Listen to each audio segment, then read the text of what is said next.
Generally, probably ideally, maybe a little bit smaller than this, but this will work for this guy. So anything that'll keep the hips aligned will work to help you. You use sandbags, you use towels, whatever you want to use to get that on there. So what we're going to do is we're going to do a lateral view. So we're going to have you do, take this off, we're going to have you turn on your right side so you're facing me.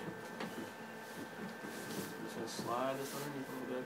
We're going to move this leg in front, up and out of the way. So what we're going to do is just take our sponge, move it up on here, your knee.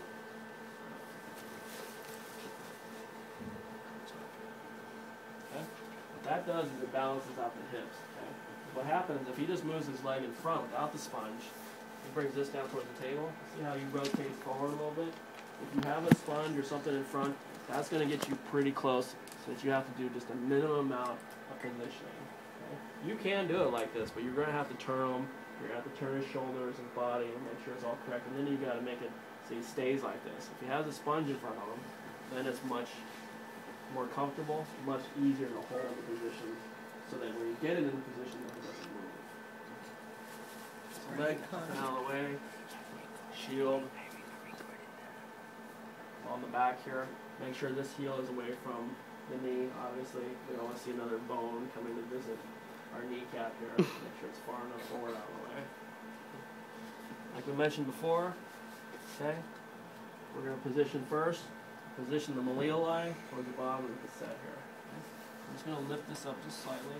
And with that sponge there, you can put the weight on that, and it's much easier to lift this up. If it's not there, then all his weight is going down this way, and it's the struggle sometimes to get this shoved underneath here. Okay? It doesn't look very professional if you're on here trying to get this underneath your patient a little bit more. Okay? The sponge helps with that too. Okay, so malleoli here. Corner, okay, down at the bottom, and then make sure this corner is right around the knee, usually in front of the kneecap.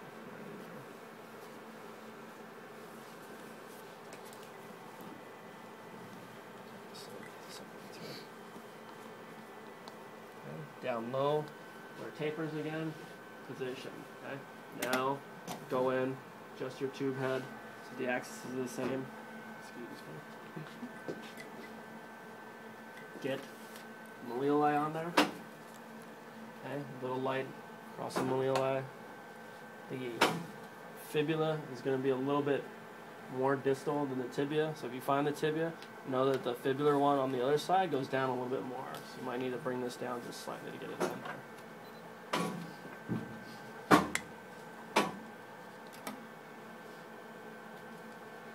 Got a lot more anteriorly than posteriorly, so we're going to slide this a little closer to the front of our collimation.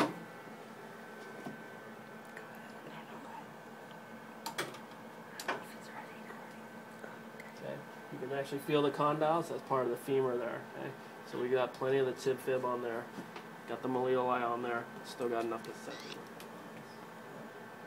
So position first on the tib fib, then do your centering. You press for time, so you want you to go back and forth and back and forth. Questions? Lateral tib fib? Alright. Since he's just about in position, we're going to do lateral knee to start here. So all we're going to do is lift this up.